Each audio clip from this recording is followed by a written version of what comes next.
The night did not begin with excitement. It began with something that felt misplaced. The arena was full, the lights were sharp, and yet there was a strange drag in the air, as if the building itself was bracing. Conversations in the crowd were quieter than usual. The anticipation wasn't celebratory, it was analytical. People were watching the stage like they expected it to betray them. The show moved forward as planned, but every segment felt slightly delayed, slightly off rhythm. Even the applause seemed measured, restrained, as if nobody wanted to commit to the emotion they were supposed to feel. Backstage, no one was laughing loudly. The locker room felt divided in ways that weren't visible. Conversations stopped when certain names were mentioned. There was a tension that didn't belong to any single rivalry. It felt broader than that. It felt like an announcement that hadn't been made yet, but was already understood. Production assistants avoided eye contact. Agents checked their phones more often than usual.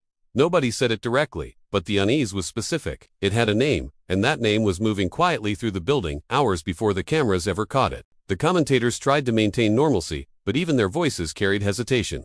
They spoke with professionalism, but there were pauses that shouldn't have been there. Moments where one of them seemed to expect something to interrupt. The crowd picked up on it. Chants rose and died quickly. Every time the lights flickered slightly, heads turned toward the entrance. It was not excitement, it was vigilance. The idea of her return had circulated online for weeks, dismissed publicly, but never fully denied. Rumors have a way of creating reality long before reality shows up. In a private room away from the main corridor, Jade Cargill sat alone. She wasn't scheduled for the opening segment, but her presence in the building had already altered its temperature. Jade didn't appear concerned. She appeared composed in a way that made people around her uncomfortable. Dominance without effort has that effect. She had built herself into a symbol of control, of power without apology. The division had reorganized itself around her existence. And yet, tonight, there was something she couldn't measure. Somewhere in the building, another locker door closed softly. No entourage, no announcement, just the quiet click of finality. The kind of sound that signals arrival without permission. Arissa LeBrock had not come with noise. She had come with stillness, and that stillness spread faster than any entrance music ever could. The match preceding the interruption was competitive but forgettable. The audience watched, but not with their full attention. It was as if everyone was conserving emotion. Midway through the bout, the lights did not dramatically cut out. They simply dimmed slightly, long enough for uncertainty to creep in. The ring action slowed instinctively. The commentators fell silent for a beat too long. A production miscue would have been easier to process.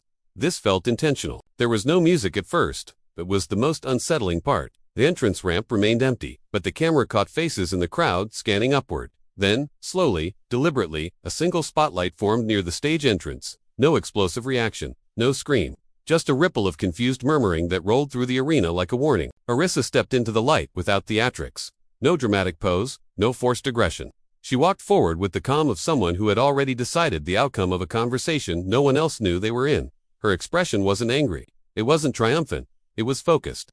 Focused in a way that made people shift in their seats. The commentators stumbled over her name, as if saying it out loud would confirm something they were not prepared to explain. The crowd reaction fractured instantly. A portion erupted in disbelief, standing without realizing they had done so. Others stayed seated, silent, trying to understand what this meant. There were no unified chants. No synchronized energy.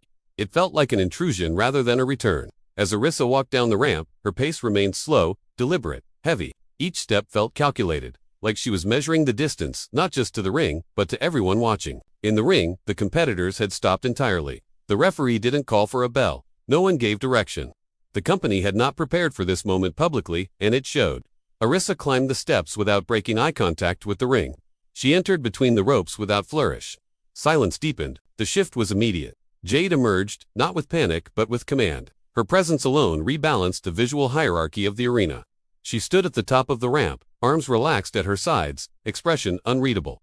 She did not rush. She did not react. She assessed. The crowd felt it. Two forces now occupied the same frame, and neither one blinked. When Jade stepped forward, it was not to confront, but to occupy space. The air felt compressed. No words were exchanged. No physical contact was made. But the silence between them was heavier than any strike. The division had a center.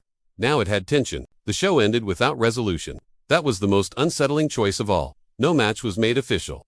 No authority figure came out to mediate. Arissa left the ring the same way she entered it, unhurried, while Jade remained standing exactly where she had positioned herself. The audience did not cheer the closing graphic. They processed it. Backstage, the mood shifted from tension to calculation. Wrestlers who had spent months building momentum now found themselves reevaluating everything. Conversations became quieter, sharper. Some felt threatened, others felt overlooked, a few felt exposed. The arrival of Arissa did not just introduce a new competitor, it redefined the hierarchy without asking permission. In private offices, executives spoke in controlled tones about brand implications and storyline direction. But beneath the corporate language was anxiety. This was not a prepackaged surprise. It was unpredictable. Sponsors would want clarity. Media outlets were already speculating. The company thrived on spectacle, but unpredictability without narrative control was dangerous. Jade remained outwardly composed. Interviews were brief and restrained. She did not acknowledge fear. She did not acknowledge uncertainty, but those closest to her noticed a shift. Her workouts that night were longer, more precise. The weight she carried had changed. Being dominant is one thing. Being challenged in silence is another. Legacy is fragile when it meets reflection. Arissa, meanwhile, declined extended interviews. Her statements were minimal. She framed her return as unfinished business, without elaboration. That restraint fueled the narrative further. Analysts debated her motivations. Was this personal, strategic, opportunistic? No one had answers, and that absence created more tension than any scripted feud could. Social media fractured into camps overnight. Some praised the disruption, others questioned the timing. The name Steven Seagal trended alongside Arissa's, drawing attention beyond wrestling audiences. Family legacy became part of the conversation, whether anyone wanted it to be or not. The pressure expanded outward, touching areas that had nothing to do with the ring. By the following morning, the locker room felt smaller, not physically. Emotionally, the division understood that something had shifted permanently. The silence between Jade and Arissa was now louder than any promo could have been. And silence has a way of demanding confrontation. Eventually, days passed, but the atmosphere did not settle. Training sessions became observant rather than collaborative. Wrestlers who once shared space comfortably now measured each other differently. The return had exposed how thin the margins really were. Confidence turned cautious. Smiles felt rehearsed. Authority figures worked aggressively behind closed doors to regain narrative control. Meetings extended late into the night. Contract clauses were reviewed. Public relations teams drafted statements they hoped they would never need to release. The company understood spectacle. What unsettled them was authenticity. This tension felt real, and real cannot be easily directed. Jade's public image remained intact, but scrutiny intensified. Commentators dissected her posture during that silent stare-down. Analysts replayed the footage, searching for micro-expressions that might reveal doubt. Jade responded by saying less. Power often speaks through restraint, and she understood that. Yet pressure accumulates even when unacknowledged. Expectations multiplied around her. Arissa trained in isolation more often than not. Those who observed her described discipline without aggression. She did not seek confrontation backstage.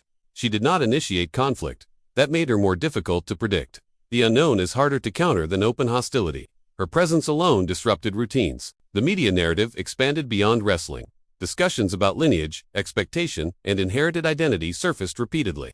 Arissa carried a famous last name into an industry that values reinvention. Some questioned whether that legacy was an advantage or a burden. Others framed it as irrelevant. But privately, those closest to her recognized the weight.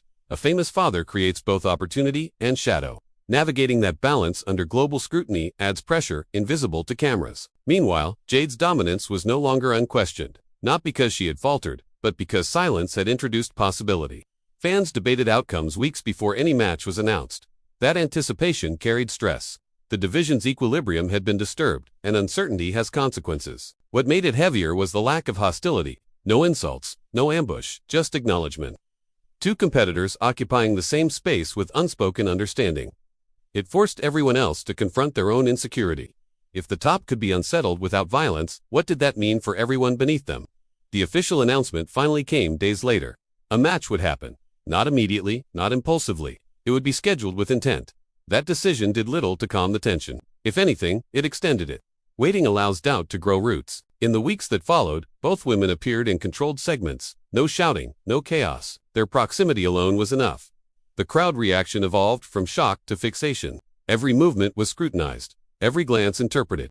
The industry had expected fireworks. Instead, it received restraint, and restraint proved more suffocating. Jade carried herself with the same dominance that had defined her ascent, but the margin for error had vanished. Legacy is not maintained through confidence alone. It is tested under threat. Arissa, meanwhile, walked with quiet certainty.